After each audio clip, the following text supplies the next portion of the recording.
German Shepherd was trapped inside a billboard frame. What baby did? Next, it left everyone in tears. The whimpers started on a Thursday afternoon, so faint that most people would have missed them entirely. But 5-year-old Tommy Walker wasn't most people. What this little boy discovered next would shake an entire community to its core and prove that sometimes the smallest voices carry the most powerful messages. Don't forget to like, share, subscribe, and let us know where you're watching from in the comments below. Tommy's small hands pressed against the chain-link fence that separated the old highway from the residential area where his family had moved just 3 months ago. The massive billboard towered above him, advertising a car dealership that had closed down 2 years back. Its metal frame creaked in the wind, but there was something else. A sound that made his heart race. "Mommy, there's a dog up there," Tommy said, tugging at his mother Sarah's sleeve as she scrolled through her phone on the nearby bench. The afternoon sun cast long shadows across the empty lot, where they often came to play. Sarah glanced up briefly, her tired eyes scanning the billboard. "There's no dog up there, sweetie. It's probably just the wind making noise through the metal." But Tommy knew what he heard. His fingers tightened on the fence as another whimper drifted down from somewhere high above. It wasn't the wind, it was pain. It was fear. It was something alive that needed help. "Listen," Tommy whispered urgently, his voice barely audible over the distant traffic. "She's crying!" Mike Walker appeared from behind the playground equipment where he'd been fixing Tommy's broken toy truck. "What's going on, buddy?"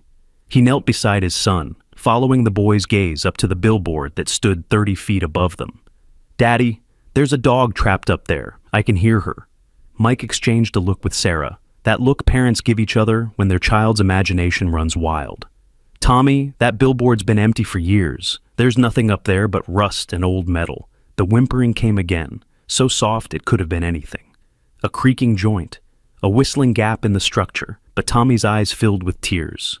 "She needs help." "Come on," Sarah said gently, taking Tommy's hand. "It's getting late. We need to go home for dinner." As they walked away, Tommy kept looking back over his shoulder. The billboard stood against the darkening sky like a giant metal skeleton, and somewhere inside it, something was crying for help that wouldn't come. That night, Tommy couldn't eat his spaghetti.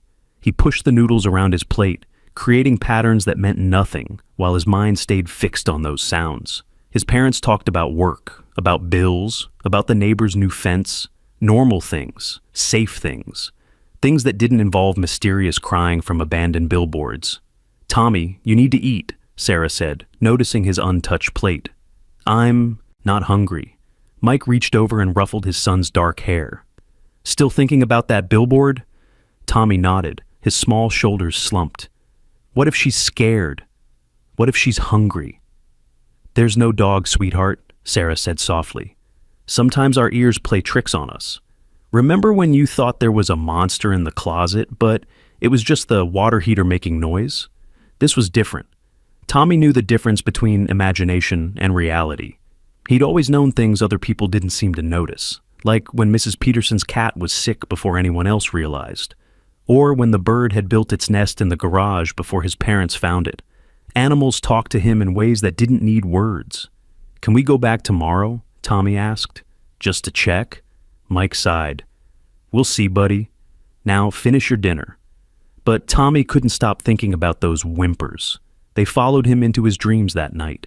In his sleep, he saw a dark space filled with twisted metal.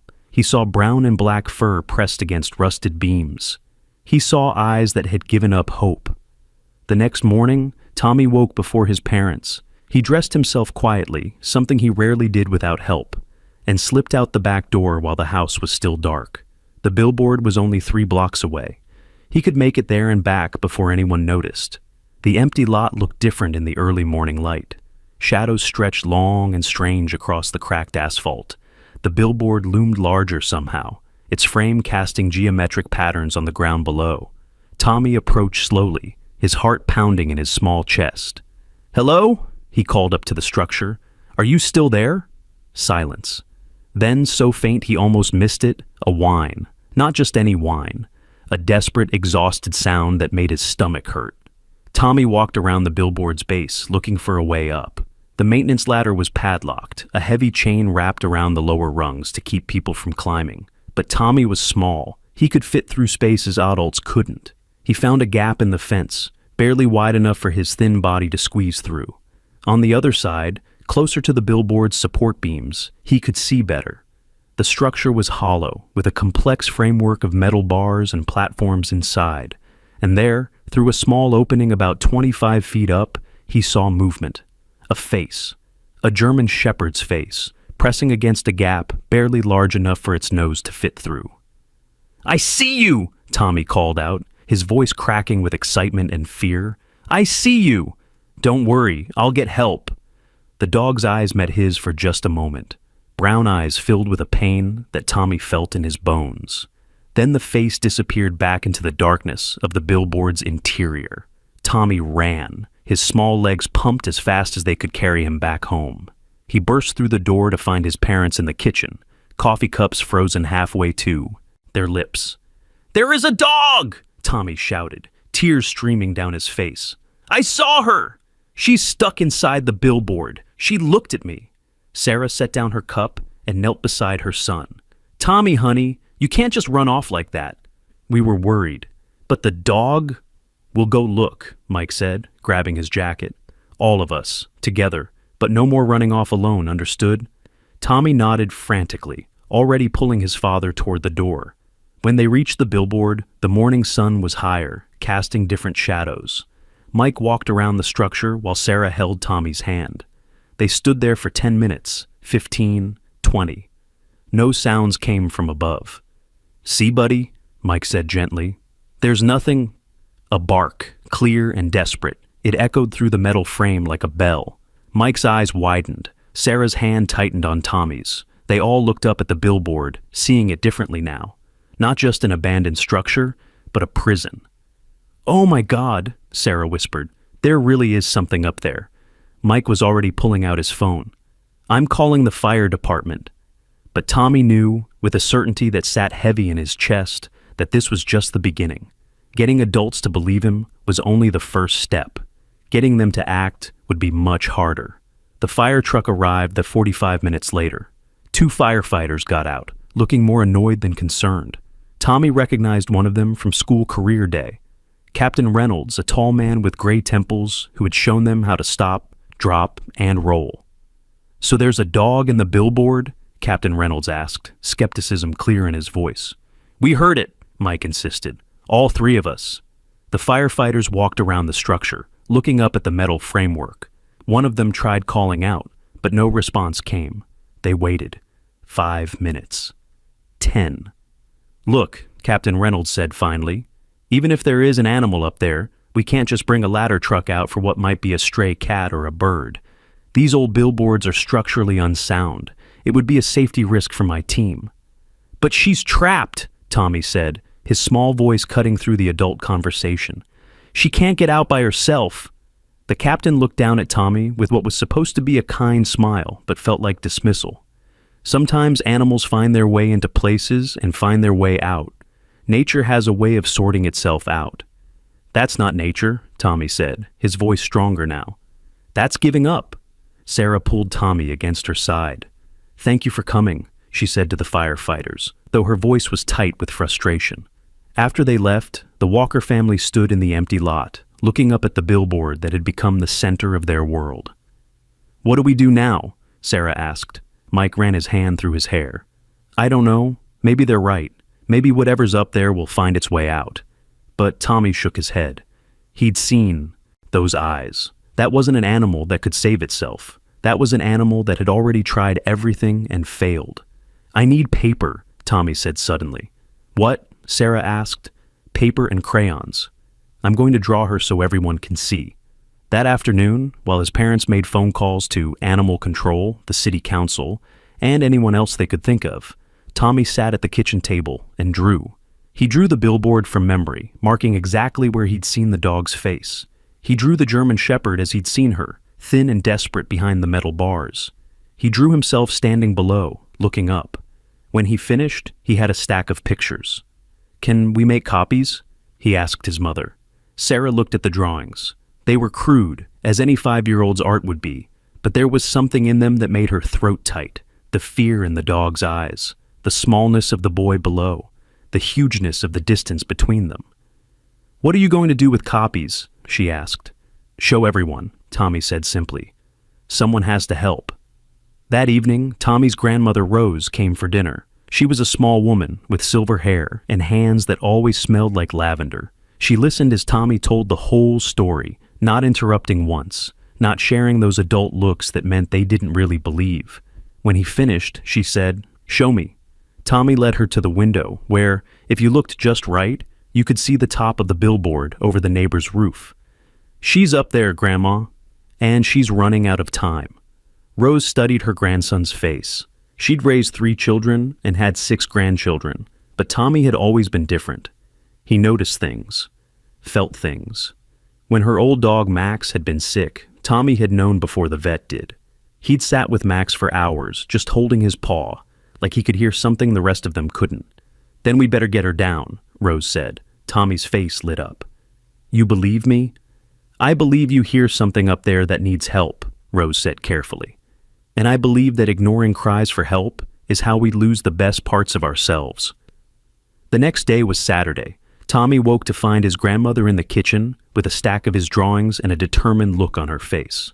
"We're going door to door," she announced. "Every house in the neighborhood. Someone must have seen or heard something."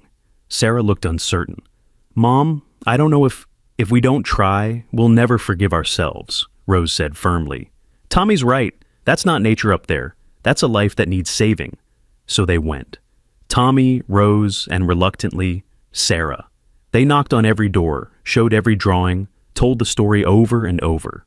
Most people were polite but uninterested. Some were openly skeptical. But a few, just a few, listened. Mr. Chen from 2 houses down said he'd heard strange noises at night, but thought it was just the wind. Mrs. Martinez from the corner house said her dogs had been barking at the billboard for days. The teenage Johnson twins said they'd seen birds acting weird around the structure, flying away quickly like something had scared them. "See," Tommy said as they walked home, "other people notice things too. They just don't pay attention." That afternoon, Tommy couldn't stay inside. He sat in the backyard, staring at the billboard visible over the fence. His parents were inside, making more phone calls, trying to find someone, anyone, who would take this seriously. "Hey, kid." Tommy turned to see Mr. Chen looking over the fence. The elderly man's face was serious. "You really think there's a dog up there?" Tommy nodded. "I know there is. I saw her." Mr. Chen was quiet for a moment. Then he said, "My grandson has a drone with a camera. Want to take a look?" Tommy's eyes widened. "Really? Really? Let me make a call." An hour later, Mr. Chen's grandson Kevin arrived with a professional-looking drone. He was a college student studying engineering, and he listened to Tommy's story with more interest than most adults had shown. "The tricky part will be getting the right angle," Kevin said, studying the billboard. "The structure's designed to hide the interior framework. But if there's something up there, we should be able to spot it." They set up in the empty lot. A small crowd had gathered, Mr. Chen, Tommy and his parents, Rose, and a few curious neighbors.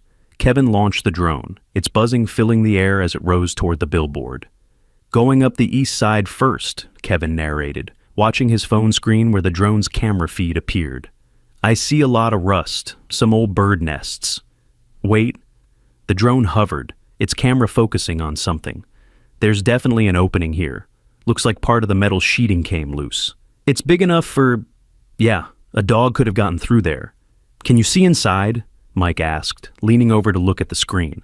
Kevin maneuvered the drone closer. The camera struggled to adjust to the darkness inside the structure. Then, for just a moment, they saw it. A shape, movement, a flash of fur.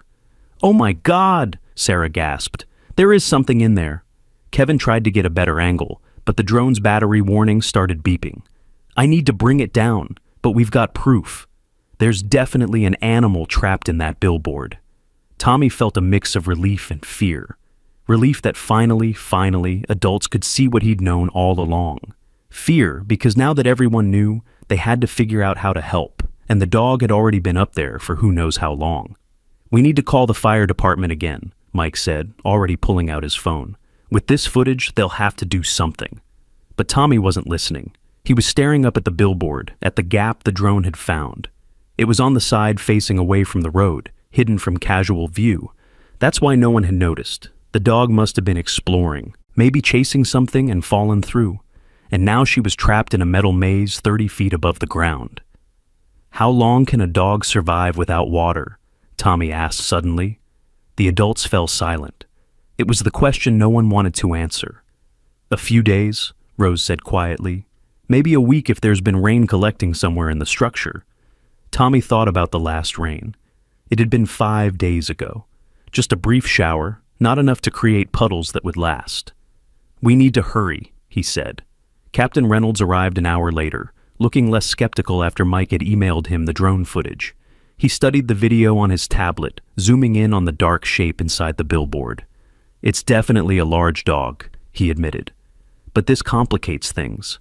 The opening is on the east side, which means we'd need to position the ladder truck in the drainage ditch. That's unstable ground. So, what are you saying? Sarah asked.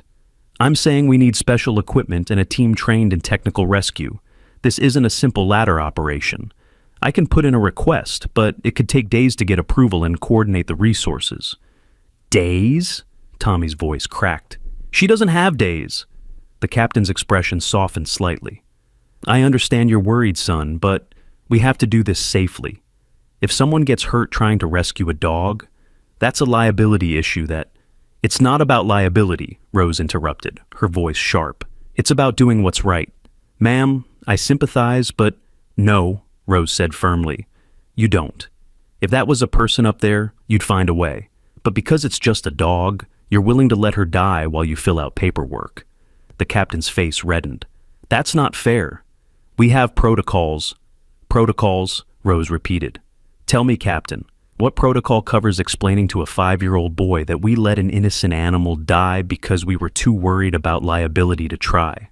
The two adults stared at each other. Tommy stood between them, looking up at both, his small hands clenched into fists. Please, Tommy said quietly. Please just try. Captain Reynolds looked down at the boy. Something in Tommy's face, maybe the pure earnestness or the tears he was trying not to shed, made the captain's shoulders drop. I'll see what I can do, he said finally. No promises, but I'll make some calls. After he left, the family stood in the lot as the sun began to set. The billboard cast a long shadow across the ground, and Tommy imagined the dog up there, watching the light fade, wondering if anyone would come. I'm going to stay here, Tommy announced. What? No, honey, we need to go home, Sarah said. She needs to know someone's here, Tommy insisted. She needs to know she's not alone. Mike knelt beside his son. Tommy, we can't stay here all night. Then just a little longer, please? They stayed until the stars came out. Tommy called up to the billboard, telling the dog stories, singing songs from school, making sure she could hear a friendly voice. Once, they thought they heard a whimper in response, but it might have been wishful thinking. When they finally went home, Tommy made his parents promise they'd come back first thing in the morning. He went to bed with his clothes on, ready to run back to the billboard at a moment's notice. That night, Tommy had the dream again. But this time, it was clearer. He could see the dog's prison better. The space was smaller than he'd imagined, barely enough room for her to turn around. There were metal beams crisscrossing at angles that made it impossible for her to find a way back to the opening. She'd tried. He could see the scratch marks on the metal where she'd attempted to climb, but she was trapped in a 3-dimensional maze with no exit. He woke up crying. Sarah found him sitting by his window, looking out toward where the billboard stood invisible in the darkness. Honey, what's wrong? She's giving up, Tommy whispered. I can feel it. She's starting to think no one's coming. Sarah held him close, not knowing what to say. How did you comfort a child who felt the suffering of others so deeply? How did you explain that sometimes, despite our best efforts, we can't save everyone? We're doing everything we can, she said finally. It's not enough, Tommy replied. And they both knew he was right. The next morning brought new hope and new frustration in equal measure. Kevin returned with his drone, this time with a better battery and a plan.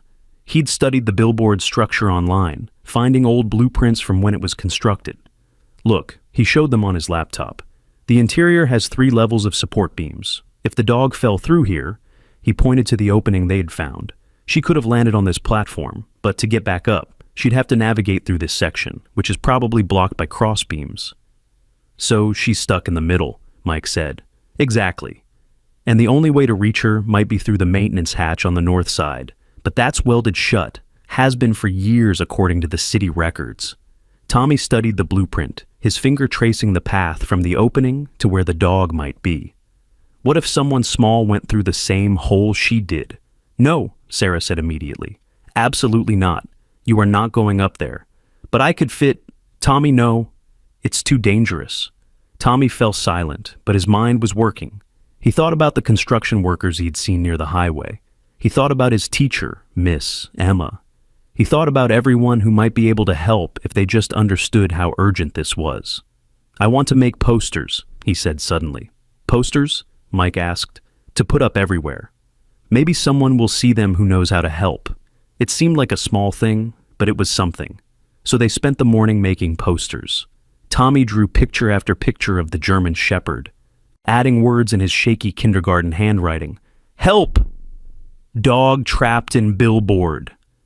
Please help us save her. Rose took him to the library to make copies. The librarian, Mrs. Foster, read the poster and frowned. Is this about that old billboard by Highway 32? Yes, Tommy said eagerly. Have you heard her? No, but wait here. She disappeared into the back office and returned with a younger woman Tommy recognized from the local news. This is Janet Mills, Mrs. Foster said. She's here doing a story about the library renovation. But I think she might be interested in your story. Janet looked at the poster, then at Tommy. Tell me everything, she said. So Tommy did. He told her about the whimpers, about the drone footage, about the fire department's reluctance to help. He showed her his drawings, explained about the blueprint Kevin had found. He talked until his throat was dry, and Janet listened to every word. Can I see the drone footage? She asked. Kevin, who had been waiting outside with the drone, showed her the video on his phone. Janet watched it 3 times, her expression growing more serious with each viewing. This is a story, she said finally. A real story. Can I interview you? Tommy looked at his grandmother, who nodded. If it helps save the dog, Tommy said.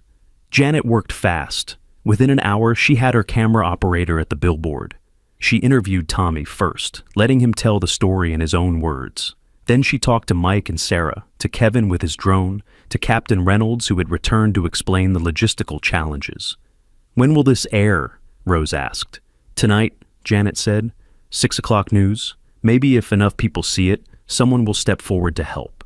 Tommy spent the rest of the day putting up posters. He taped them to every telephone pole, every shop window that would let him, every community board he could find.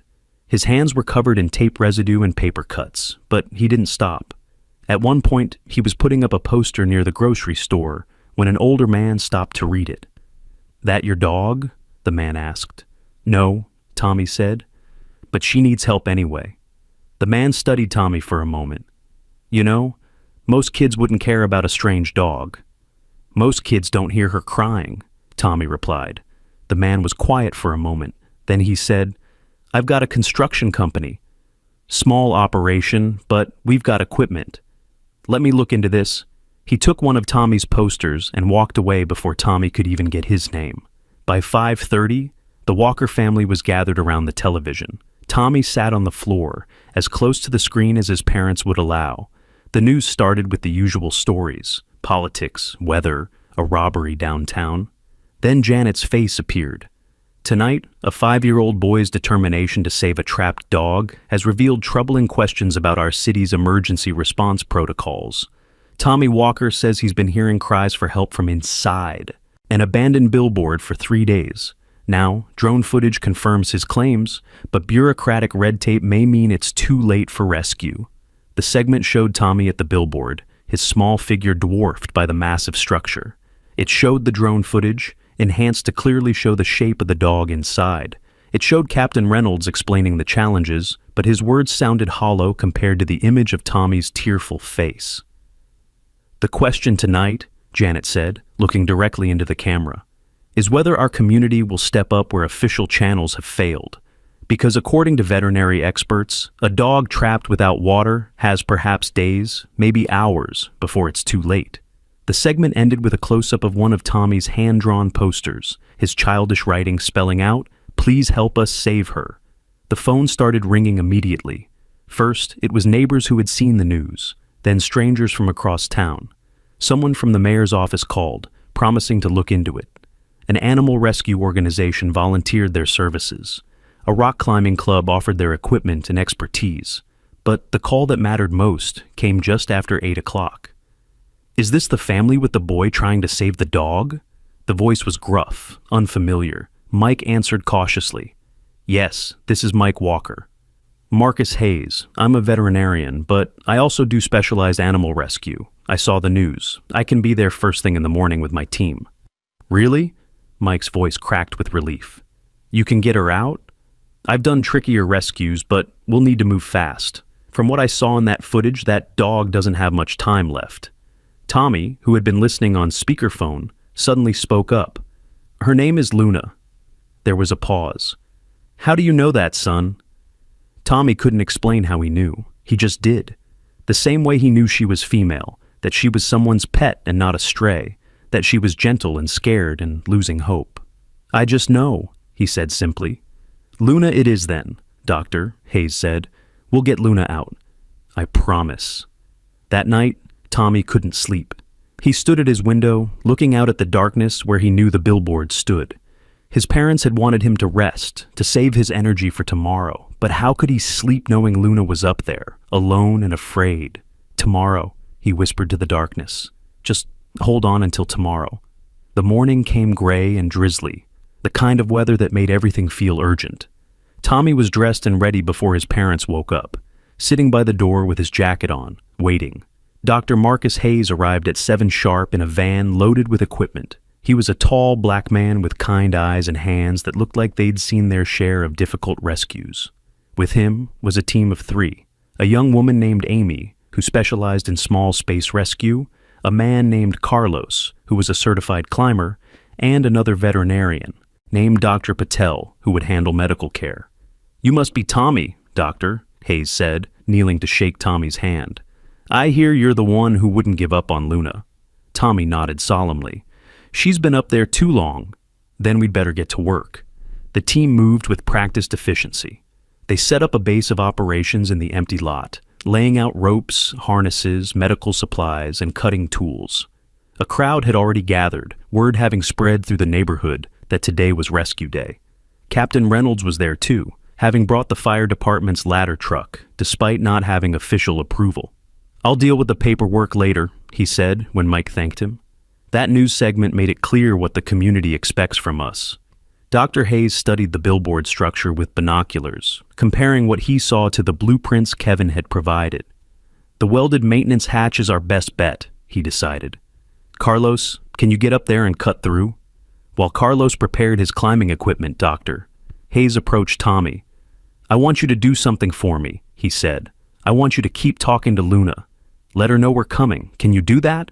Tommy nodded eagerly. He stood at the base of the billboard and called up, his young voice carrying clearly in the morning air. "Luna, help is here. Dr. Hayes brought his whole team. They're going to get you out."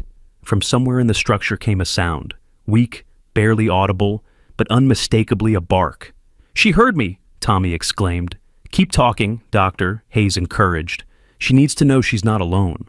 Carlos began his ascent, using a combination of the locked ladder and his own climbing equipment to reach the maintenance hatch 25 feet up. The crowd watched in tense silence as he attached his safety lines and began working with a portable cutting torch. "The metal's thicker than expected," he called down. "This might take a while." Tommy continued talking to Luna, telling her about Dr. Hayes and his team, about all the people who had come to help, about how she would be safe soon. Once in a while, they heard a responding whimper, each one weaker than the last. "She's fading, Doctor," Patel said quietly to Dr. Hayes. "We need to get fluids into her as soon as possible." After 40 minutes of cutting, Carlos finally broke through. The maintenance hatch fell away with a clang that echoed through the structure.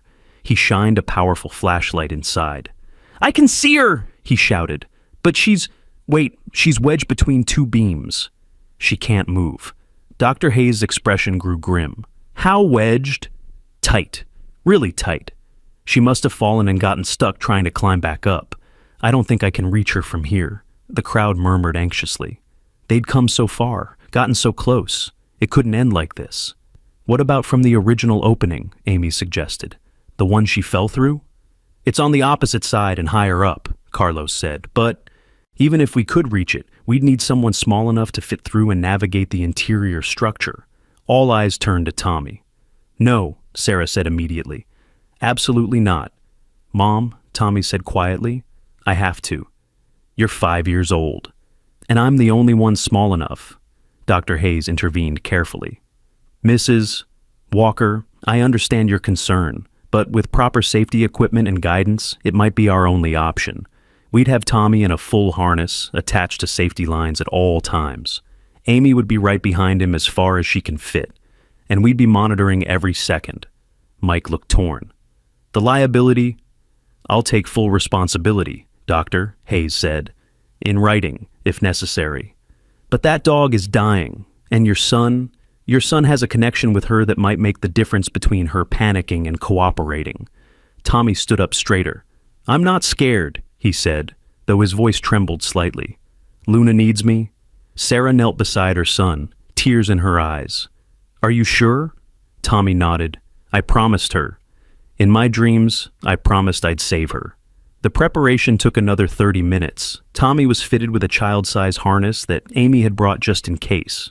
Every strap was checked and rechecked. A small camera was attached to his helmet so the team could see what he saw. A radio was clipped to his harness so he could communicate. "Remember," Amy instructed, "you don't do anything without asking first. If something doesn't feel safe, you stop immediately. Understood?" "Understood," Tommy repeated. The ladder truck was repositioned to reach the original opening. Tommy climbed with Amy right behind him, his parents watching from below with their hearts in their throats. When they reached the opening, Tommy peered inside. The interior of the billboard was a maze of metal beams, platforms, and shadows. The drone's camera hadn't captured how complex it really was, but there, about 10 feet in and 5 feet down, he could see fur. "I see her," Tommy said into the radio. "She's stuck between 2 diagonal beams." "Can you reach her?" Dr. Hayes asked. Tommy studied the path. He'd have to crawl along one beam, then lower himself down to where Luna was trapped. It would be tricky, but he was small and flexible in ways adults weren't. "I can do it," he said. With Amy guiding him and the safety rope keeping him secure, Tommy entered the billboard. The metal was cold under his hands, rough with rust and bird droppings. He moved slowly, testing each foothold before putting his weight on it. "You're doing great," Amy encouraged from behind. Tommy reached the point where he needed to descend. He could see Luna clearly now. She was wedged sideways between 2 beams, her back legs dangling, her front paws scrambling weakly for purchase. Her eyes, when they met Tommy's, were dull with exhaustion and pain. "Hi, Luna," Tommy said softly. "I'm here. I'm going to help you." Luna's tail attempted a wag, but barely moved. Soft whine escaped her throat. "She's really weak," Tommy reported, "and she's stuck tight."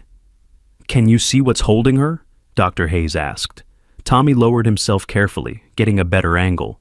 Her collar is caught on a bolt, and her back hip looks wedged under another beam.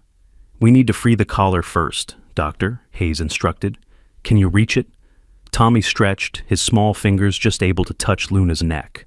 The German shepherd flinched at first, then relaxed as she recognized his scent, the boy who had been calling to her, promising help. "The collar's really tight," Tommy said, working to unhook it from the protruding bolt. "Got it!" Luna dropped slightly as the collar came free, causing her to yelp in pain. "Her hip is still stuck," Tommy said, trying not to cry at the sound of her distress. "You need to support her weight while you free her hip," Amy said. "Can you do that?" Tommy positioned himself carefully, wrapping one arm around Luna's chest while using his other hand to work on freeing her hip. Luna was heavier than he expected, even in her emaciated state. His arms shook with the effort. "Almost," he grunted, pulling at the beam that trapped her. "Almost. There." Luna came free suddenly, her full weight falling into Tommy's arms. He couldn't hold her, but he managed to guide her fall onto a platform just below them. She landed hard, crying out, but she was free. "She's out," Tommy announced, "but I don't think she can climb." "We're sending down a rescue sling, Doctor," Hayes said. "You'll need to get her into it." The next 20 minutes were the longest of Tommy's life.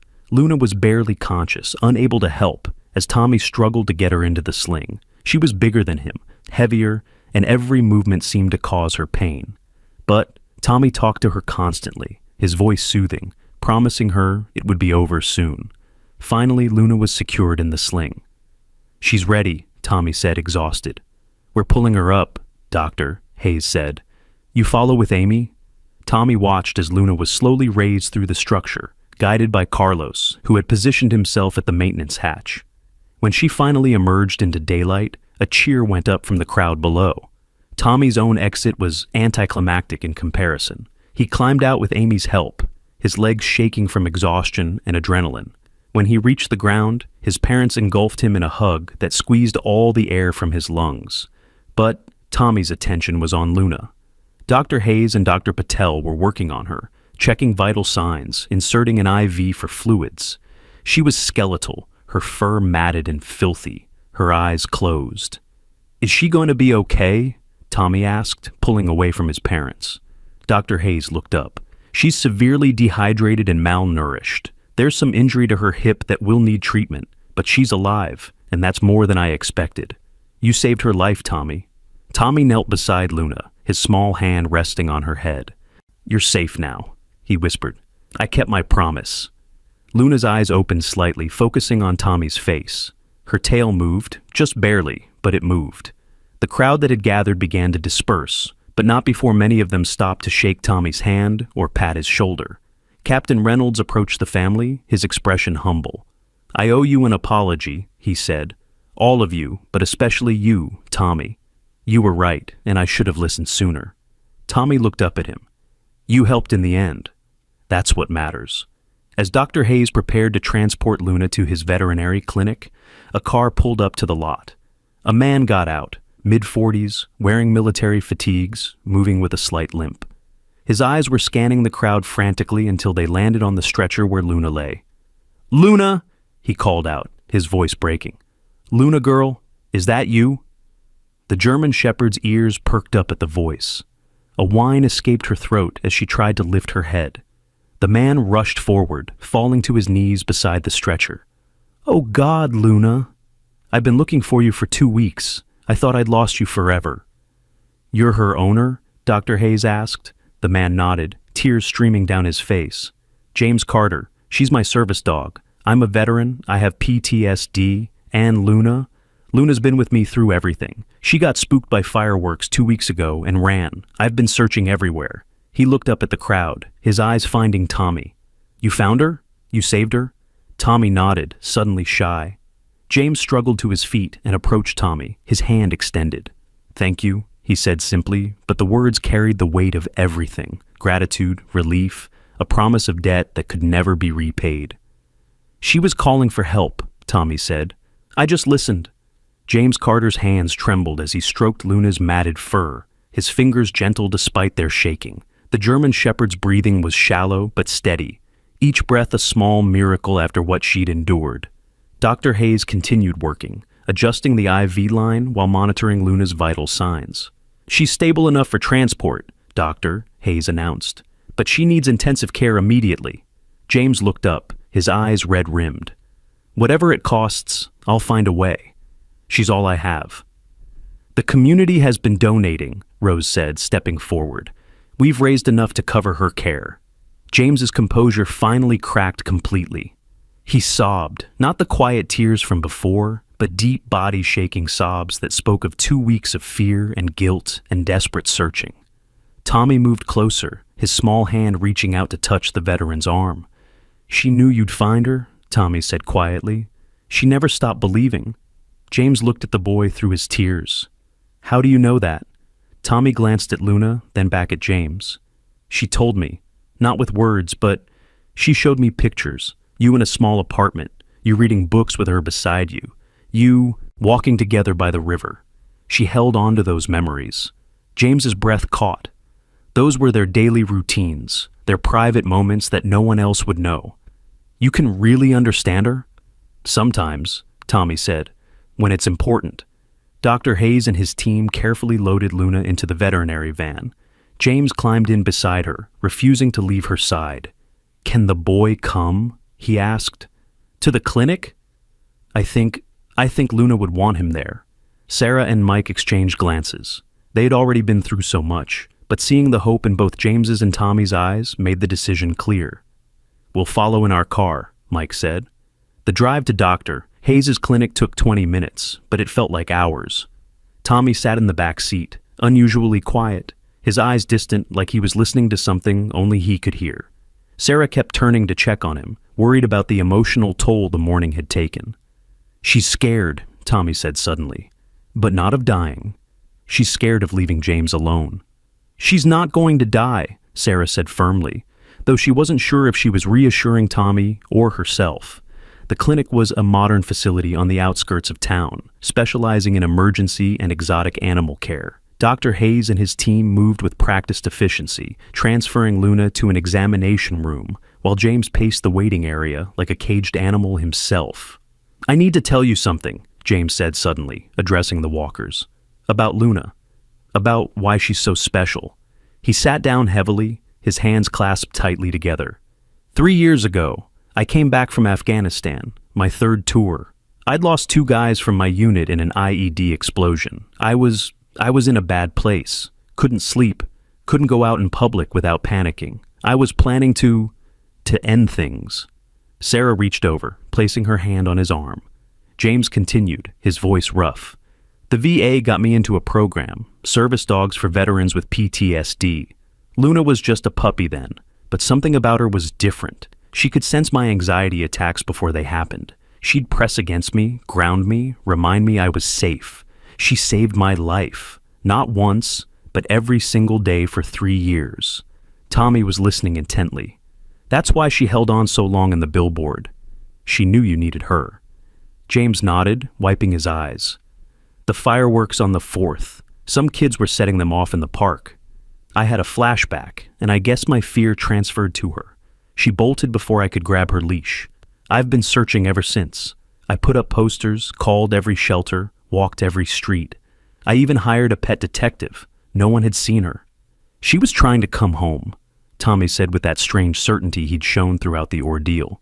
"But she got confused, scared. The Billboard looked like shelter, but then she got trapped." Dr. Hayes emerged from the examination room, pulling off his gloves. Everyone stood immediately. "She's stable," he said quickly, seeing their anxious faces. "Severely dehydrated and malnourished, as expected. The hip injury is actually an old dislocation that's reset itself incorrectly. It'll need surgery eventually, but not until she's stronger. We're giving her fluids, antibiotics, and pain management." "Can I see her?" James asked. "In a few minutes. We're getting her settled in the recovery ward." Dr. Hayes turned to Tommy. "You did an incredible thing today, young man. Most adults wouldn't have had the courage to go into that structure." Tommy shrugged, uncomfortable with the praise. She needed help. While they waited, Janet Mills arrived with her camera operator. She'd been following the story since the rescue and wanted to do a follow-up piece. James was reluctant at first, but Tommy convinced him. "People should know about Luna," Tommy said, "about what she does for you. Maybe it'll help other veterans get dogs too." The interview was emotional. James spoke about his struggles with PTSD, about Luna's role in his recovery, about the terror of losing her. Tommy talked about hearing her cries, about the adults who didn't believe him, about the moment he first saw her trapped in the metal maze. "What made you keep trying when everyone said to give up?" Janet asked Tommy. Tommy thought for a moment. "Because giving up on someone who needs help is the same as hurting them yourself. Luna couldn't save herself. If I didn't help her, who would?" Janet turned to the camera for her closing. In a world that often seems divided, a 5-year-old boy's refusal to give up has brought a community together and reunited a veteran with his lifeline.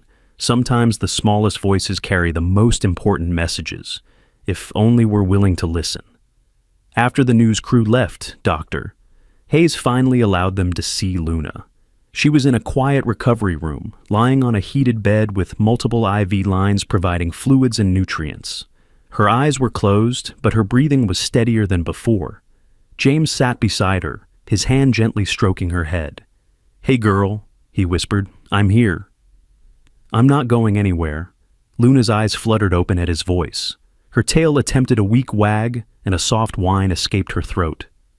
"She wants to know about the boy," James said suddenly, looking at Tommy. "I don't know how I know that, but she's looking for you." Tommy approached slowly, his small hand reaching out to touch Luna's paw. "I'm here, Luna. You're safe now. James is here, and you're going to get better." Luna's eyes moved between James and Tommy, and for a moment, the three of them existed in a bubble of perfect understanding. No words were needed. The connection was clear. A veteran who'd found his salvation in a dog who'd lived for her human, and a boy who'd refused to let that bond be broken. Over the next few days, Luna's recovery became a community event. The story had spread far beyond their small town, picked up by national news outlets and shared across social media. Donations poured in, not just money, but cards, toys for Luna, and letters of support from around the country. Tommy visited every day after school. His parents had tried to limit the visits, worried about him becoming too attached, but it was clear that Luna responded better when Tommy was there. She ate more, seemed more alert, and her vital signs improved whenever the boy was present. "It's remarkable, Doctor," Hayes told Sarah one afternoon. "I've seen bonds between animals and humans, but this is something else. It's like Tommy can actually communicate with her on some level." Sarah watched her son sitting beside Luna's recovery bed, both of them quiet, Tommy's hand resting on Luna's side. "He's always been different," she said. "Even as a baby, animals just responded to him differently. Birds would land near him in the park. Cats would approach him even if they ran from everyone else." "Has he ever been tested?" Dr. Hayes asked carefully. "Not for anything medical, but there are researchers who study human-animal communication. This could be a genuine gift." Sarah's expression tightened. "I don't want him becoming some kind of experiment." "Of course not, Doctor," Hayes assured her.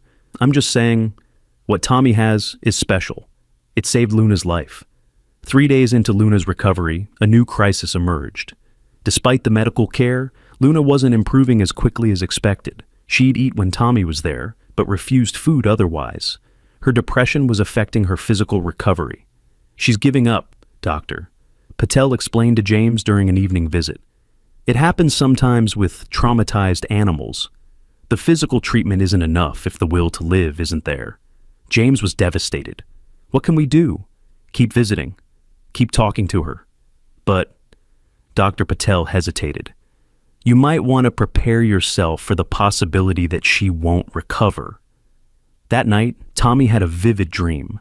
He was back in the Billboard, but this time he could see through Luna's eyes. He felt her fear, her pain, but more than that, he felt her exhaustion. Not physical exhaustion, but a soul-deep weariness. She'd fought so hard for so long, and now that she was safe, she didn't have any fight left. Tommy woke with tears on his face and a certainty that terrified him. Luna was going to die, not from her injuries, but from giving up. "We have to do something different," he told his parents at breakfast. "Luna needs more than medicine." Mike set down his coffee. "What do you mean?" "She needs to remember why she wanted to live. She needs to help someone again." Sarah frowned. "Tommy, she can barely walk. How could she help anyone?" But Tommy's mind was racing. He thought about James, about the other veterans James had mentioned, who were waiting for service dogs. He thought about the rescued dogs from the fighting ring, the ones still recovering in shelters. And suddenly, he had an idea. What if we bring someone to her? Someone who needs her? That afternoon, Tommy explained his idea to Dr. Hayes and James. It was unconventional, possibly risky, but the desperation in James's eyes made them willing to try anything. The next day, they brought in a special visitor. Hope, the puppy from the fighting ring that Tommy had helped save weeks ago, was finally healthy enough to leave intensive care, but was terrified of humans. She cowered in her cage, refusing to interact with anyone, despite the shelter workers' gentle attempts. What if Luna could help her? Tommy suggested. What if seeing Luna could show hope that not all humans are bad? Dr. Hayes was skeptical, but intrigued. It's worth trying. But we'll need to be very careful. Both animals are fragile. They set up a controlled meeting in a quiet room. Luna was on her bed, still weak but alert. Hope was brought in a small carrier, trembling and whimpering. The moment the carrier was opened, Hope pressed herself against the back corner, too terrified to move. Luna lifted her head, her ears perking forward. For the first time in days, she showed real interest in something. A soft whine escaped her throat, not of pain, but of concern. "She wants to help," Tommy whispered. "She can feel Hope's fear." Slowly, painfully, Luna struggled to stand. James moved to help her, but Dr. Hayes held him back. "Let's see what happens." Luna took one shaky step, then another. Each movement clearly hurt, but she continued forward until she was beside Hope's carrier. She lowered herself down with a grunt of pain, positioning herself where Hope could see her. Then Luna did something extraordinary. She began to make soft, rumbling sounds in her chest, almost like a purr. Her tail wagged slightly and she rested her head on her paws in a non-threatening position. Hope's trembling slowed, her eyes fixed on Luna, and gradually, inch by inch, she crept forward. When she was close enough, Luna gently licked the puppy's face, a gesture of pure maternal comfort. Hope collapsed against Luna's side, her tiny body shaking not with fear, but with relief. Luna curved her body around the puppy, protecting her, comforting her, being needed again. "My God," James breathed, "look at her." Luna's entire demeanor had changed. The listlessness was gone, replaced by purpose. She had someone to protect again, someone who needed her strength. "Can we—" Tommy started, then looked at Dr. Hayes. "Can Hope stay with Luna? Just for a while?" Dr. Hayes exchanged glances with the shelter coordinator who had brought Hope. "It's irregular, but if it helps both animals—" Over the next week, the transformation was remarkable. Luna's recovery accelerated dramatically. She ate regularly, wanting to stay strong for Hope. She stood more, walked more, pushed herself in physical therapy because Hope followed her everywhere, mimicking her movements. Hope, in turn, began to trust again. With Luna as her protector and role model, she started accepting gentle touches from humans, started playing with toys, started acting like the puppy she was meant to be. The story of Luna helping Hope spread quickly, adding another layer to the already viral tale. Letters poured in from around the world, many from veterans with PTSD who saw themselves in James, from people who'd been dismissed like Tommy, from those who'd found healing in helping others like Luna. A week later, Janet Mills returned for another follow-up. This time, she brought someone special. Sophie, the girl who had tried to help the fighting dogs. She was living with her mother now, attending therapy, trying to heal from her father's crimes. "I heard about Luna," Sophie said shyly, approaching Tommy. "How she's helping Hope." I wanted to say thank you for saving them both." Tommy introduced Sophie to James and Luna. The German Shepherd, now able to stand and walk for short periods, sniffed Sophie's hand gently. Hope, still glued to Luna's side, peeked out nervously. "It's okay, Hope," Sophie whispered, kneeling down. "I remember you. I used to bring you extra water when my dad wasn't looking." Hope's tail began to wag, just slightly. She remembered too. The reunion was emotional, with barely a dry eye in the room. Janet's camera captured it all, the veteran and his service dog, the boy who wouldn't give up, the girl who'd risked her father's anger to show kindness, and the two dogs whose trauma had become their bridge to healing. "This is more than a rescue story," Janet said in her report that evening. "This is about the connections that save us, the bonds that heal us, and the courage of those who refuse to look away from suffering." The report aired nationally, and within days, Tommy's story had inspired similar rescues across the country. Children who claimed to hear animals in distress were being taken more seriously. Veterans were sharing their own stories about service animals. Animal rescue organizations reported a surge in volunteers and donations. But for Tommy, the attention was overwhelming. He didn't want to be famous. He just wanted to help animals. His parents tried to shield him from the media frenzy, but it was impossible to avoid entirely. One evening, as Tommy sat with Luna and Hope at the clinic, James approached him with an idea. "What if we started something?" James suggested. "A program where kids like you, kids who have this gift with animals, could help with rescues. Work with veterans and their service dogs." Tommy's eyes lit up. "Really? I've been talking to Dr. Hayes and some people from the VA. There's interest. We could call it Luna's League or something. Train kids to be animal advocates, teach them how to help safely. Sarah, who had been listening, felt torn. It was an amazing opportunity, but she worried about the pressure on Tommy. "He's only 5, she reminded James. "I know," James said. "We wouldn't start anything formal until he's older. But we could lay the groundwork now, create something that Tommy could grow into if he wants." Tommy looked at Luna as if asking her opinion. The German Shepherd's tail wagged and she nudged Hope forward with her nose. "Luna thinks it's a good idea," Tommy announced. "She says lots of animals need help, and lots of kids can hear them. They just need someone to believe them." The next few weeks were a whirlwind of planning and recovery. Luna grew stronger every day, though she'd always walk with a slight limp from her hip injury. Hope was officially adopted by Sophie's mother, with the understanding that she'd continue to visit Luna regularly. The two dogs had formed an unbreakable bond. James found a new purpose beyond his own healing. Working with Dr. Hayes and the VA, he began developing the program he'd discussed with Tommy. It would pair veterans with service dogs, while also training young people to recognize and respond to animal distress signals. Tommy returned to his normal routine, or as normal as it could be after everything that had happened. He went to school, played with friends, did his homework, but 3 times a week, he visited the clinic where Luna was finishing her recovery, and where he began learning from Dr. Hayes about animal behavior and safe rescue techniques. One afternoon, as Tommy sat reading to Luna and Hope, his grandmother Rose visited. She watched her grandson, noting how much he'd changed in just a few weeks. He seemed older somehow, carrying a quiet confidence that hadn't been there before. "You did a brave thing," she told him. "But you know what was braver? You didn't let it change who you are." Tommy looked up from his book. "What do you mean?" "Some people, when they do something heroic, they let it become their whole identity. But you're still just Tommy. You still care more about helping than about being famous." Tommy considered this. "Luna taught me something," he said. "Being special isn't about what you can do. It's about what you choose to do with what you can do." Rose smiled, ruffling his hair.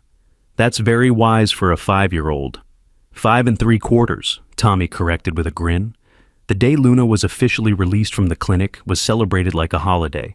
The entire neighborhood turned out to see her walk out on her own 4 legs, Hope trotting beside her, James on her other side, with tears streaming down his face. Tommy had made a banner with his classmates that read, "Welcome home, Luna." The local news was there, of course, but this time the focus wasn't on the drama of rescue, but on the joy of recovery. "How does it feel to see Luna healthy?" Janet asked Tommy. Tommy thought for a moment. "It feels like the world makes sense again. Like when you've been trying to solve a puzzle and finally find the right piece." Dr. Hayes announced that Luna's medical bills had been covered 3 times over by donations, and the extra funds would go toward establishing the youth rescue program James had proposed. Several major animal welfare organizations had offered support, and the VA was interested in expanding the program nationally. But the biggest surprise came when Captain Reynolds approached Tommy with a junior firefighter badge.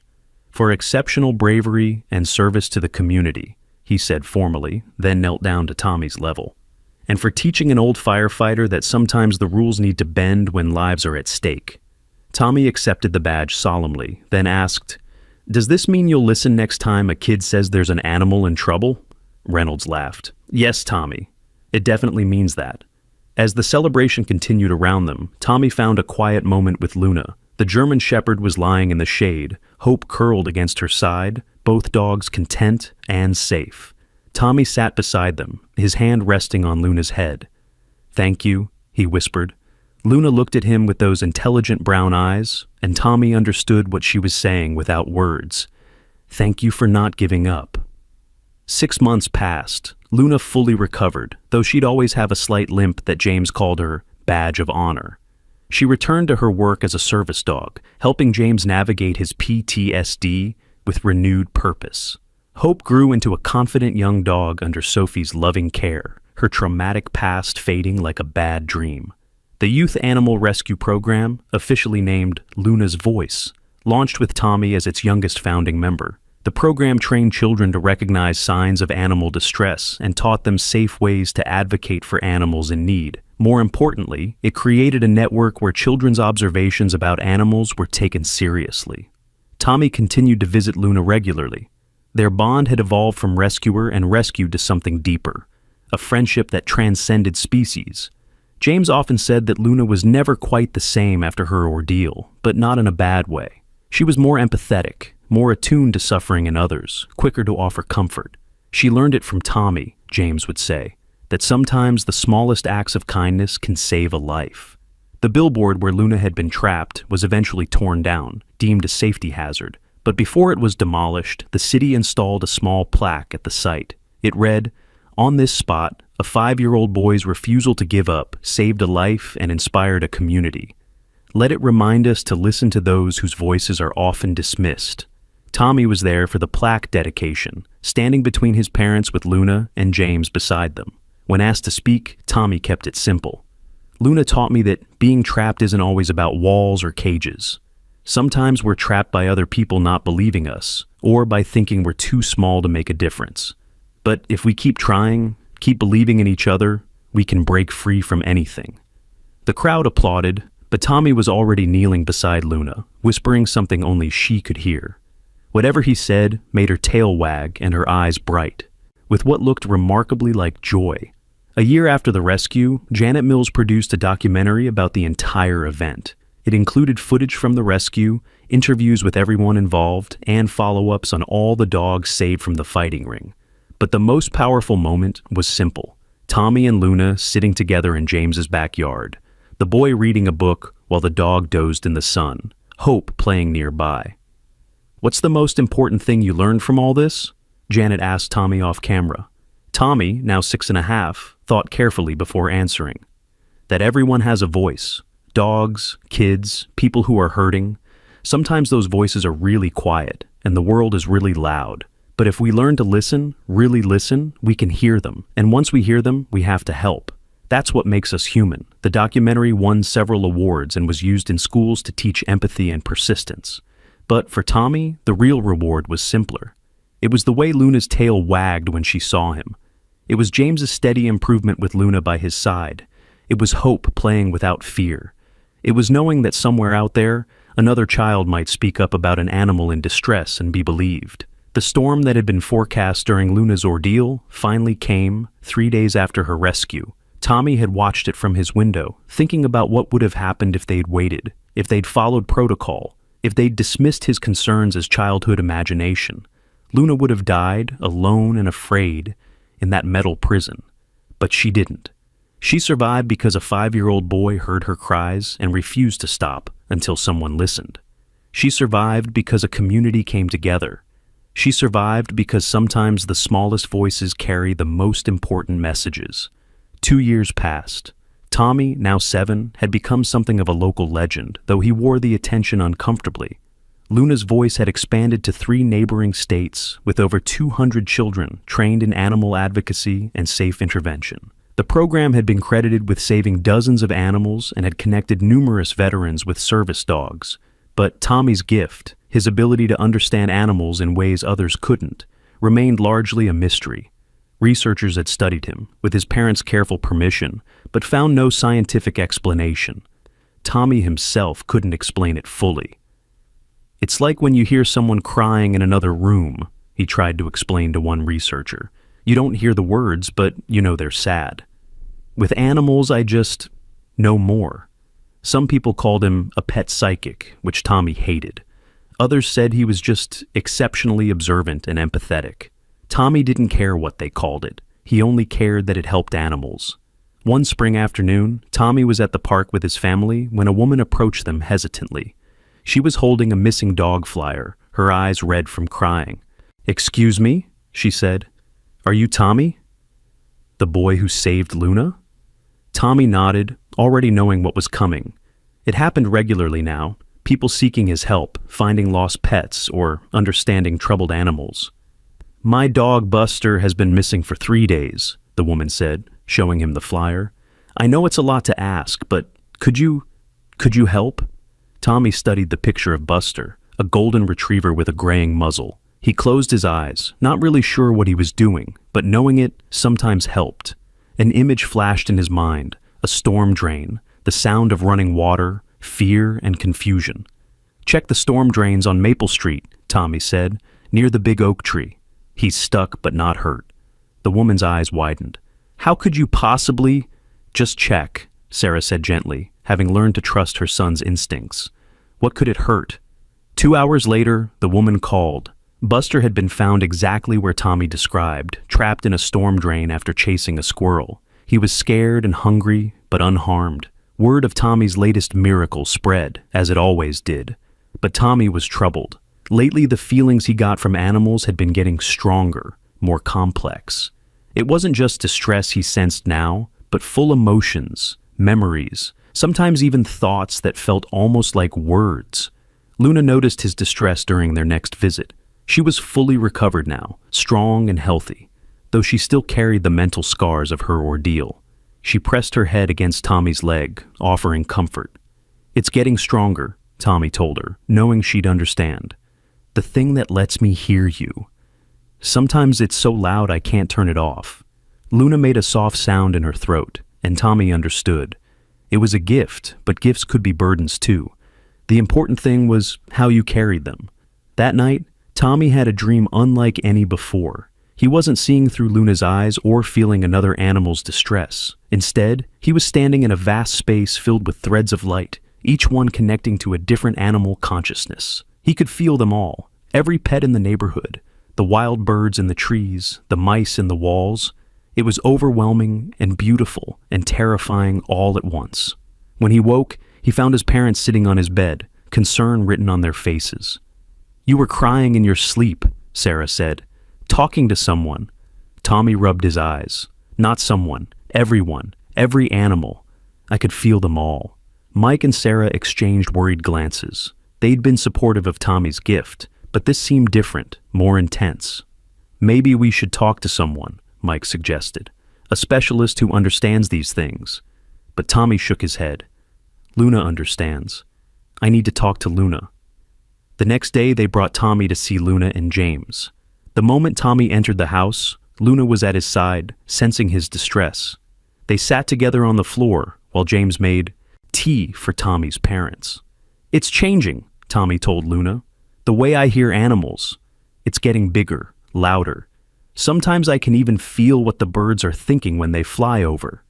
Luna rested her head on his lap, and in that contact, Tommy felt her understanding. She showed him, somehow, that the gift would grow with him, that he'd learn to control it, to use it wisely. She showed him images of himself older, helping animals in ways he couldn't imagine yet. "You really can talk to her, can't you?" James said softly, having returned with the tea. "I mean, really talk." Tommy nodded. "She says the gift chose me because I wouldn't use it for myself, because I'd listen even when it hurt to hear." James sat down beside them. "Luna's different since you saved her. She knows things now, senses things. Yesterday she alerted to my anxiety attack a full hour before it happened. She's never been able to do that before." "We changed each other," Tommy said simply. "That's what happens when you save someone. You both become something new." The conversation was interrupted by a knock at the door. It was Dr. Hayes with unexpected news. "I've been contacted by a research team from the University of California," he said. "They're studying interspecies communication, and they've heard about Tommy. They want to offer him a place in a longitudinal study, not as a test subject, but as a junior researcher. They want to learn from him, not experiment on him." Sarah immediately bristled. "He's 7 years old." "I know, Doctor," Hayes said quickly. "They're not talking about taking him anywhere or disrupting his life. They want to send a team here, work with him in his environment, learn how he does what he does. The goal is to teach other children, to prove that this kind of communication is possible." Tommy looked at Luna, having one of their silent conversations. After a moment, he said, "Luna thinks it's a good idea.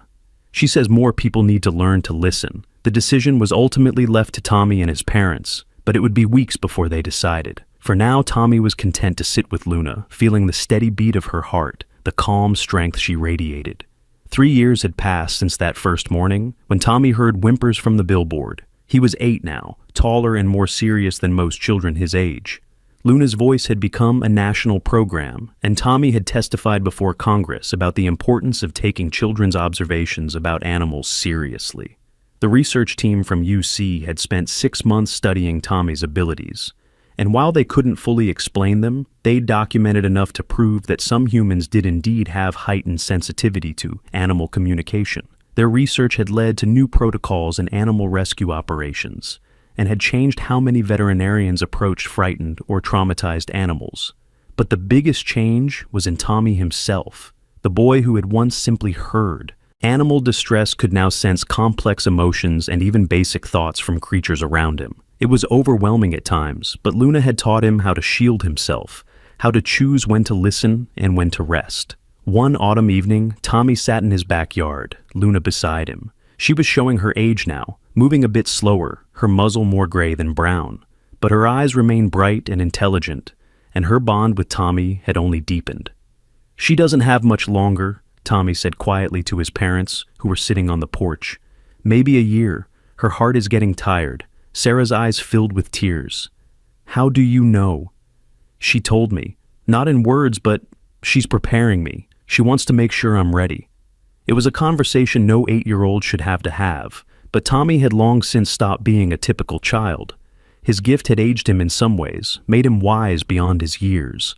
"She's not sad about it," Tommy continued. "She says she got more time than she should have. Every day since the Billboard has been a gift. She got to save hope, help other dogs, show people that connections between species are real. She says that's enough for any life." James, who had been visiting, knelt beside his service dog, his hand trembling as he stroked her fur. "I'm not ready to lose her." "You won't," Tommy said with that strange certainty he sometimes had. "Not really. She's taught you how to be strong without her, and Hope knows how to help you now too." Luna made sure of that. Indeed, Hope had been training as a secondary support dog for James, learning from Luna how to detect and respond to his PTSD symptoms. It was as if Luna knew her time was limited and was preparing everyone for her absence.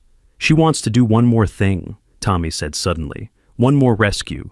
She says there's going to be another dog like her, trapped and afraid. She wants to help save it before she goes." His parents exchanged glances. Tommy's predictions had proven accurate too many times to dismiss. "When?" Mike asked. Tommy closed his eyes, listening to something only he could hear. "Soon. Within the month.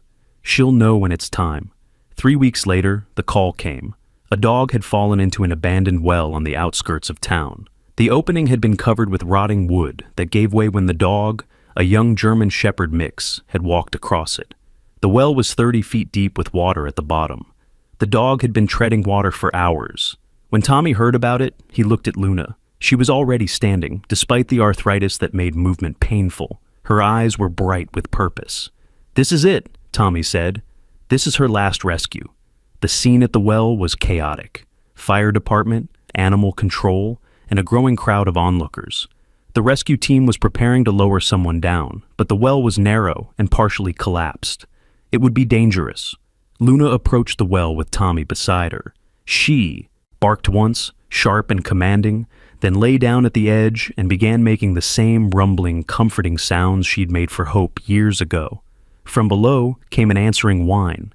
"She's telling him he's not alone," Tommy translated. "That help is coming." To keep swimming.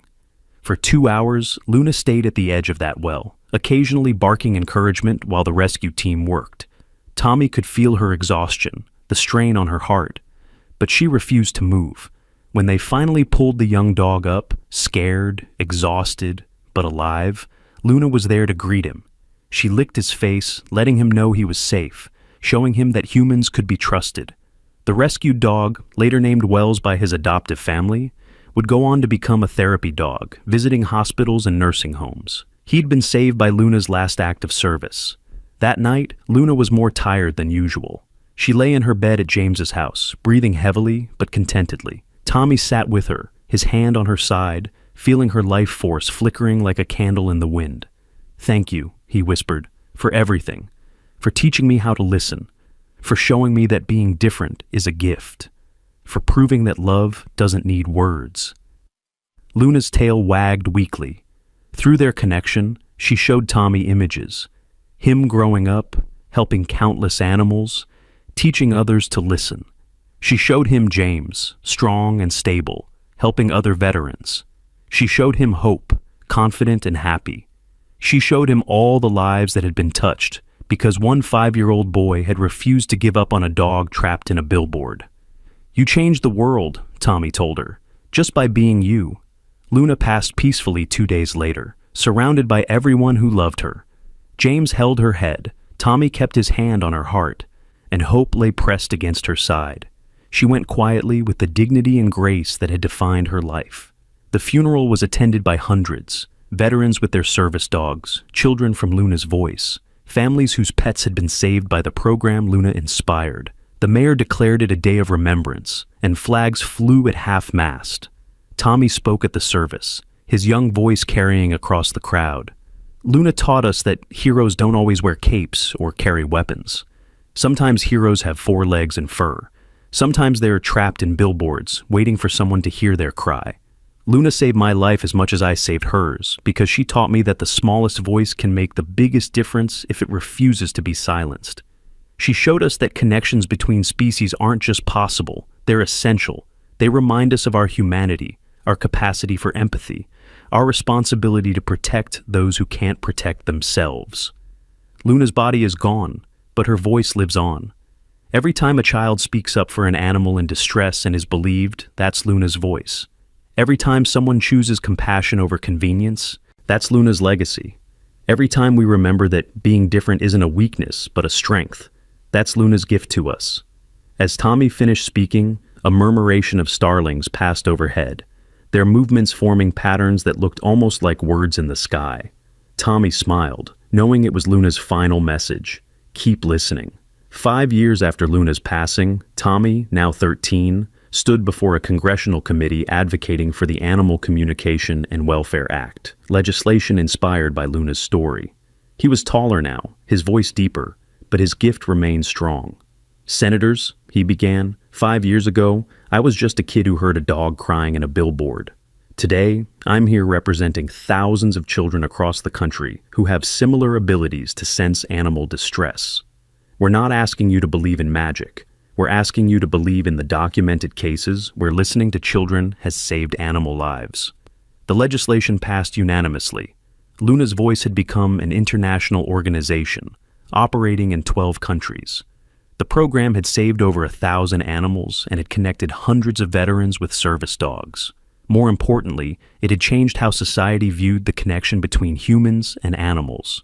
James still lived in the same house, now with Wells as his service dog. Hope lived with Sophie and her mother, but visited James regularly. The 3 of them would sit in James's backyard, under the oak tree where Luna was buried, and remember the German shepherd who had changed all their lives. Tommy visited Luna's grave whenever he needed guidance. Even though he couldn't hear her voice anymore, he could feel her presence, a warm certainty that he was on the right path. One day, a young mother approached Tommy at Luna's grave. She was holding the hand of a small girl, maybe 4 years old. "Excuse me," the mother said hesitantly. "Are you Tommy? The one who saved Luna?" Tommy nodded. "My daughter, she says she can hear animals. People think she's making it up. But after hearing your story, I wondered." Tommy knelt down to the little girl's level. "What do you hear?" he asked gently. "The birds are worried about their nests," the girl whispered. "The storm knocked them down." Tommy smiled. "Then we'd better help them rebuild, shouldn't we?" As he stood to lead them to where the fallen nests were, Tommy felt a warm breeze that seemed to carry a familiar presence. Luna's legacy lived on, not just in the programs and laws named after her, but in every child who learned to listen, every animal that was saved, every connection that bridged the gap between species. The billboard where it all began had been replaced by a small park, Luna Memorial Park, they called it, with a playground where children played and a section dedicated to wildlife habitat. At its center stood a bronze statue of a German shepherd looking up, and a small boy reaching down, their eyes meeting in a moment of perfect understanding. The plaque beneath it read, "In memory of Luna and in honor of Tommy Walker, who proved that the smallest voices can move mountains when they refuse to be silenced. May we all learn to listen with our hearts." Teenagers would bring their dogs there to play, children would come to feed the birds, Veterans would sit on the benches with their service animals, finding peace in the shade of the trees that had been planted in Luna's memory. And sometimes, if you were very quiet and very still, you could almost hear it. A whisper on the wind, a rustle in the leaves, a feeling more than a sound. It was Luna's voice, carried forward through time, reminding everyone who would listen that love transcends species, that courage comes in all sizes, and that sometimes the most powerful thing you can do is refuse to give up on someone who needs help. Tommy grew up to become a veterinarian specializing in animal behavior and communication. He developed new techniques for understanding and treating traumatized animals, methods that seemed impossible to those who hadn't seen him work. He trained a new generation of children with similar gifts, teaching them not just how to hear animals, but how to bear the weight of that hearing. He married a woman who understood his gift, who didn't think he was strange when he stopped mid-conversation to help a distressed animal. They had 2 children, both of whom inherited their father's ability to varying degrees. On his daughter's 5th birthday, the same age he'd been when he heard Luna's cries, Tommy took her to Luna Memorial Park. They sat beneath the statue and Tommy told her the whole story from beginning to end. "Was it scary?" she asked. "Going into the billboard?" "Terrified," Tommy admitted. "But Luna needed help. And sometimes doing the right thing means being scared and doing it anyway." His daughter was quiet for a moment, then said, "I heard a cat crying yesterday." "In the Johnson shed." Tommy smiled. "Then tomorrow we'll go check on that cat." As they walked home hand in hand, Tommy thought about how one moment of listening had changed everything, how a 5-year-old boy's refusal to ignore suffering had created ripples that were still spreading, touching lives in ways he could never have imagined. The sun was setting, painting the sky in shades of gold and pink. Somewhere, a dog barked, not in distress but in joy. Somewhere, a child was learning to trust their instincts about animals. Somewhere, a veteran was finding healing through the bond with a service dog.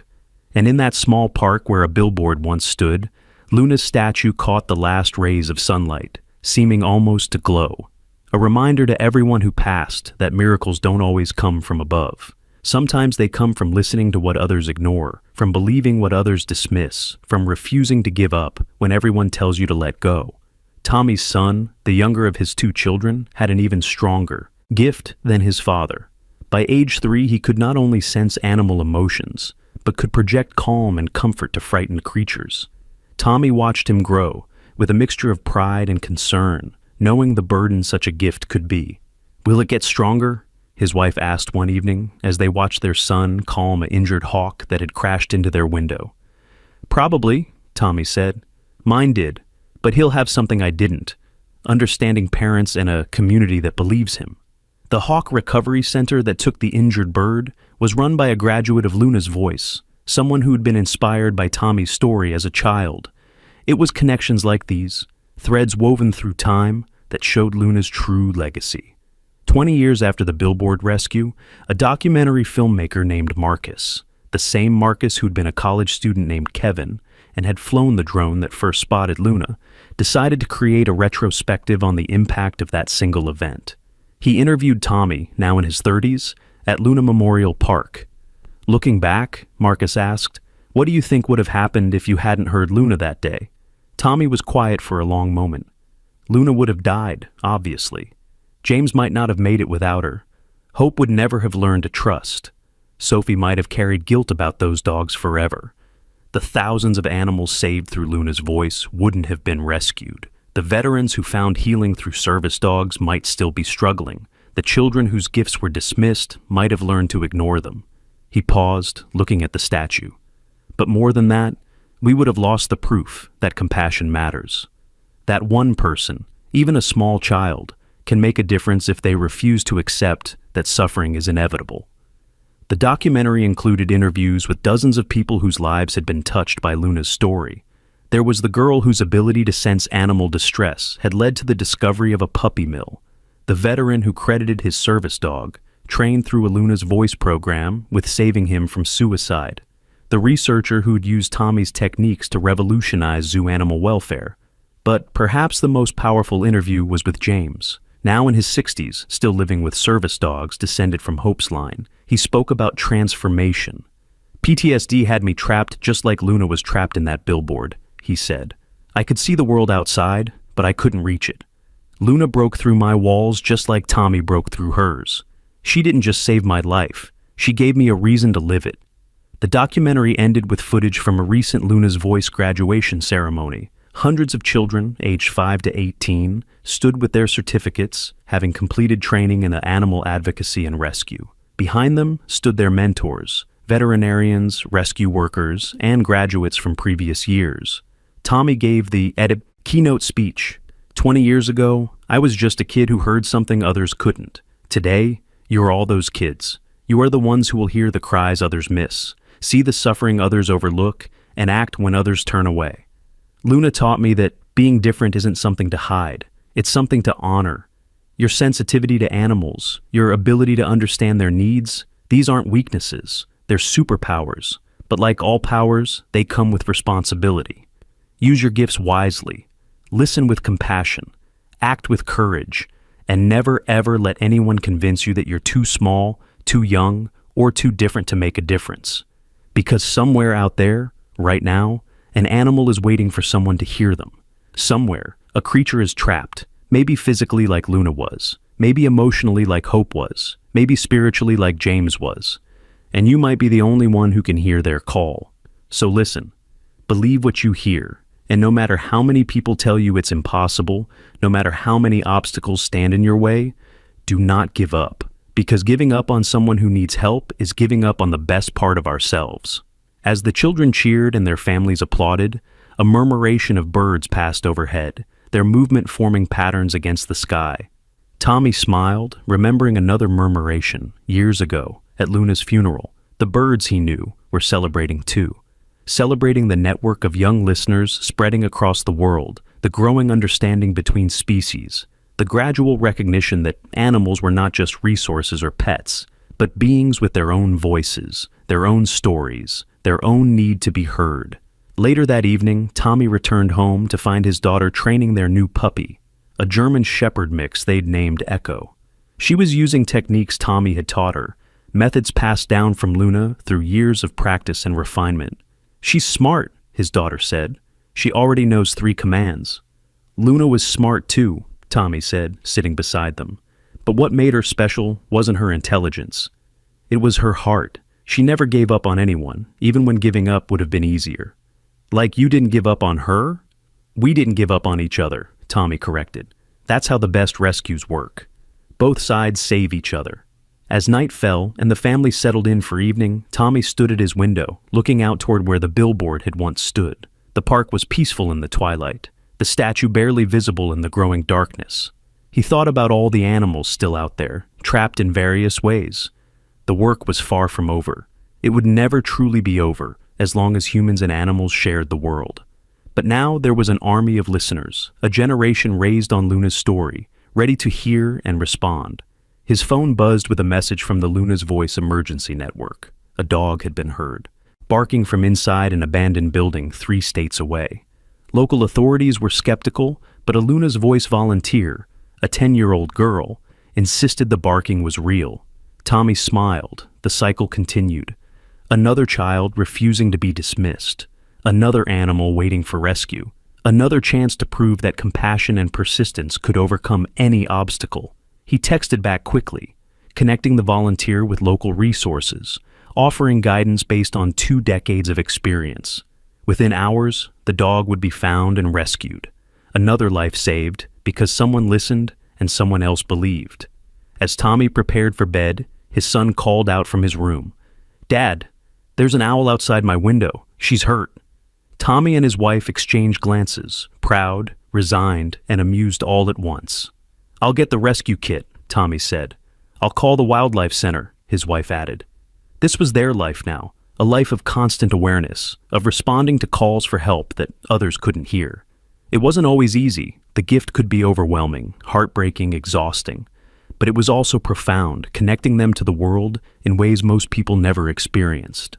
As Tommy carefully examined the injured owl, while his son held a flashlight and his daughter prepared a temporary shelter, he thought about Luna one more time. She'd started all this with her cries from the billboard, but more than that, she'd shown them that the barriers between species were constructs of misunderstanding, not nature.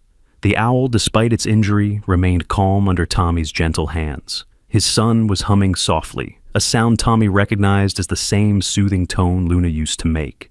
The gift was evolving, passing from generation to generation, growing stronger and more refined. "Will she be okay?" his daughter asked.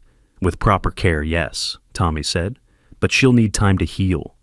"Like Luna needed time?" "Like we all need time when we're hurt," Tommy said. "But with help, with someone who refuses to give up on us, we can heal from almost anything." The wildlife rescue arrived within the hour, praising the family's quick response and proper handling of the injured bird. As they drove away with the owl, Tommy's son waved goodbye, already asking when they could visit her at the center. Standing in their driveway under a canopy of stars, the family shared a moment of quiet satisfaction. Another life saved, another connection made, another proof that Luna's legacy lived on. "Tell us the story again," his daughter requested as they went inside. "The whole story, from the beginning." So Tommy did. He told them about the 5-year-old boy who heard whimpers from a billboard, about the German shepherd trapped in metal and darkness, about the adults who didn't believe and the grandmother who did, about the drone that provided proof and the rescue that captured hearts worldwide. He told them about James and his PTSD, about hope and the fighting ring, about Sophie and her courage. He told them about Luna's recovery, her work as a service dog, her final rescue at the well. He told them about her peaceful passing and the legacy she left behind. By the time he finished, both children were asleep, but Tommy kept talking, knowing somehow that they could still hear him in their dreams. He talked about the importance of listening, of believing, of acting even when action seemed impossible. And somewhere, in whatever place spirits go when they leave their earthly bodies, Luna was listening too, her tail wagging, her eyes bright with the knowledge that her story would continue to ripple outward, touching lives, saving animals, and proving that love truly knows no boundaries. The billboard frame that had once been her prison had become the foundation for something beautiful, a movement that spanned the globe, connecting humans and animals in ways that science was only beginning to understand. Every rescued animal, every child who learned to trust their gift, every moment of interspecies understanding was a testament to that morning when a small boy refused to ignore the cries for help that only he could hear. And so, the story continues, not with an ending, but with a promise, that as long as there are those who listen with their hearts, who refuse to give up when faced with the impossible, who believe that every life has value regardless of species, Luna's voice will never truly be silenced. For in every child who stands up for an animal in need, in every adult who chooses compassion over convenience, in every moment when the barrier between human and animal dissolves in mutual understanding, Luna lives on. The German shepherd who was trapped in a billboard became the catalyst for a revolution of empathy, proving that sometimes the most powerful force in the universe is the simple refusal to give up on someone who needs help. And somewhere tonight, perhaps in your own neighborhood, a child is hearing something others can't, a cry for help, a call of distress, a whisper of need from a creature without words. And because of Luna, because of Tommy, because of all those who came before and will come after, that child might just be believed. That child might just save a life. That life might just change the world. Just as Luna did, one whimper at a time, one rescue at a time, one connection at a time, until the whole world learns to listen, with the same fierce compassion as a 5-year-old boy who heard a dog crying in a billboard and refused to walk away. The story of Luna and Tommy reminds us that heroes come in all shapes and sizes, that the smallest voices often carry the most important messages, and that love, real, transformative, world-changing love, doesn't always need words. Sometimes it just needs someone willing to listen, someone willing to believe, and someone willing to act even when everyone else says it's impossible. Because impossible is just another word for hasn't been done yet. And every impossible rescue, every unbelievable connection, every miraculous save starts the same way, with someone who hears a cry for help and makes the choice that defines humanity at its best, the choice not to give up, the choice to listen with the heart, the choice to be the help that someone desperately needs. Just like a 5-year-old boy named Tommy who heard a German shepherd named Luna crying from inside a billboard frame and changed the world by refusing to let her voice go unheard. If this story touched your heart, if it reminded you of the power of compassion and the importance of listening to those whose voices are often dismissed, please like, share, and subscribe. Leave a comment below, sharing your own experiences with animal rescue or the special bonds you've formed with animals in your life. Together, we can continue Luna's legacy and ensure that no cry for help goes unheard. Remember, you're never too small to make a difference, and sometimes the smallest acts of kindness create the biggest waves of change. Subscribe for more incredible true stories that remind us of the best of humanity. And don't forget to ring the notification bell so you never miss an inspiring tale of courage, compassion, and the unbreakable bonds between humans and animals.